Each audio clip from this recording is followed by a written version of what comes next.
I'm so happy, cause today found my friends are in my head. Hello.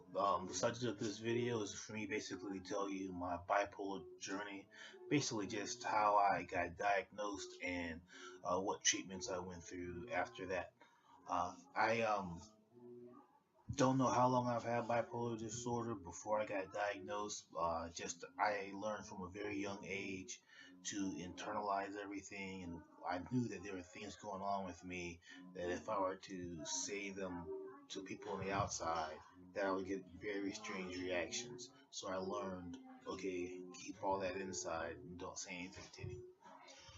So basically, I'm just going to start with the events that led up to the diagnosis.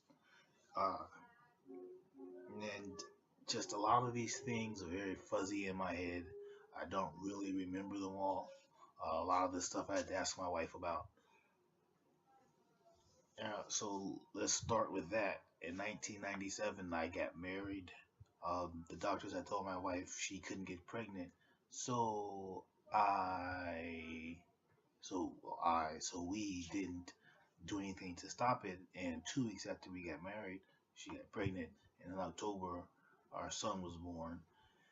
After that, I started working nights and I started going to school full time. Uh, try going to school full time, so I was getting zero sleep. And I got my AA, and I attempted to get my BA, and I went into a very major depressive episode, and I just stopped functioning. And now I just want to talk about two things that really sort of pushed me over the edge to really go seek help for what was going on with me. Uh, and I really think that the second thing fueled the first thing. So first is my irritation and my anger.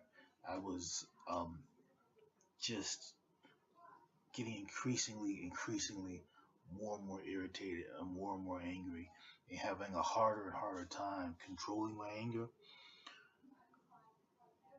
Uh,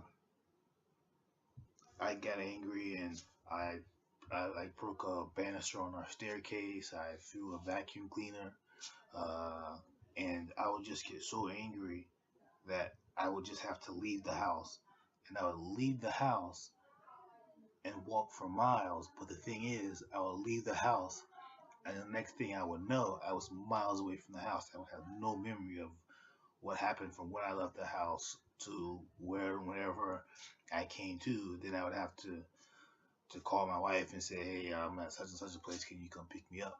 Uh, I even think one time I got so angry I jumped out of a car. I'm not sure if that actually happened. Uh, yeah, but that was the one thing that my wife knew that I wasn't like that. That I'm not really, I don't really get angry like that. So she knew something was wrong, and that really prompted her to go start talking to people and to try and get an idea of why is he unable to get off his bed from one moment to the next moment he's all over the place. So that really started her to go having people to go talk to people.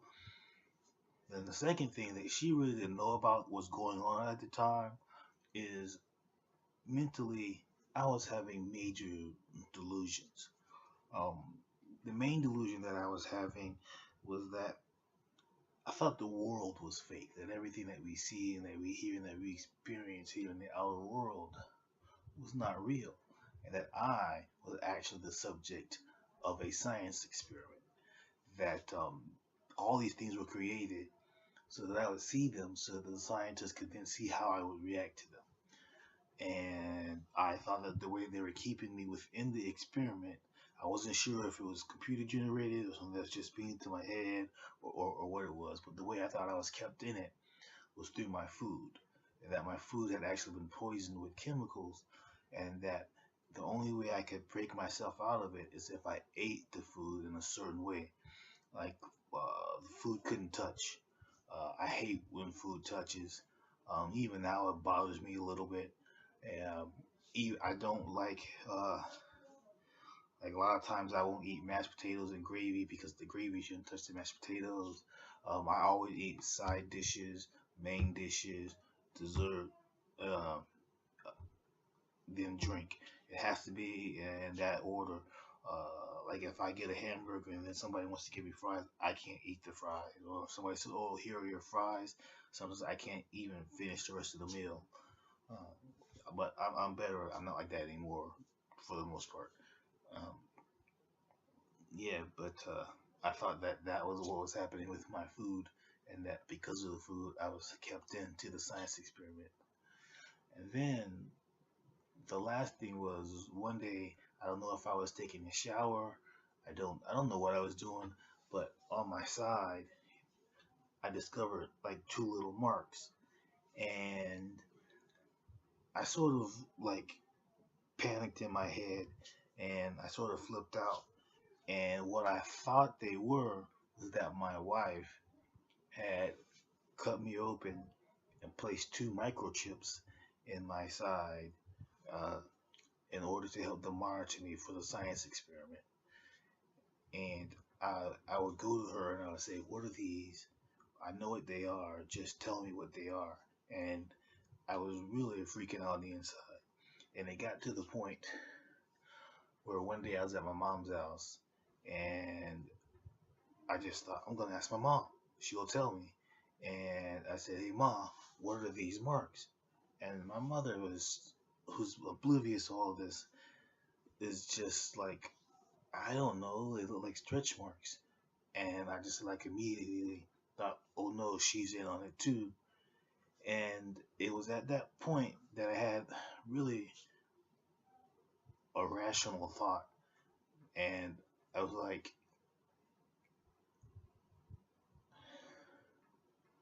I am now taking the stuff that's on my inside and I am expressing it to people on the outside. My inner world is now intruding into the outer world, and that can't happen. You need to get help for this. And it was at that same time my wife basically gave me an ultimatum, and she said, "There's something wrong with you. You need to get help. We need to go see a psychiatrist." She says, "Either you do that, or I'm going to have to leave." And I loved my wife. I loved my son.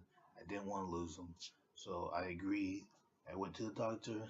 I told I when I went to the doctor, I just went to the doctor with the attitude, I'm just gonna lay everything out. I'm not gonna hold anything back.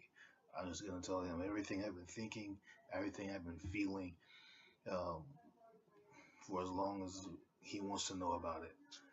And I told him, and I was eventually diagnosed with bipolar disorder type 1, with psychosis. And I started taking all these different medications. Don't ask me what they were. I honestly don't remember them. I think one of them was Risperdal. And I was on such a high dose that I was just, ugh, I was just dead. Um, I was zombie man. Was a lot of the reason why I don't remember it.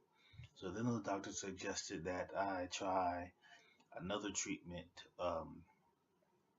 which was ECT, or electroshock therapy, electroconvulsive therapy. We did that, and after that, I was able to be medicated. But I really only let myself get medicated to the point where I could function. I'm on lithium, Depakote, and Seroquel. Uh, and yeah, basically that's where I am now. For many, many years, I have been medicated in order to function.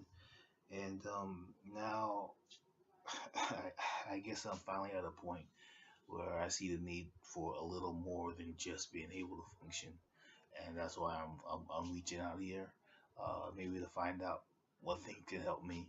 But yeah, that's the basics of my story. If you have any questions, feel free to ask, and I'll answer. Thank you. Peace.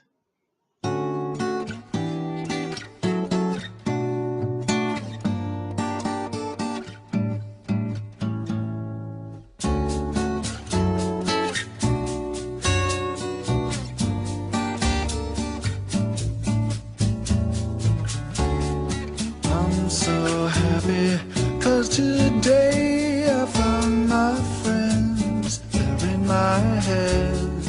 I'm so ugly, that's okay, 'cause so are you. Broke armies, Sunday morning is every day for all I care. And I'm not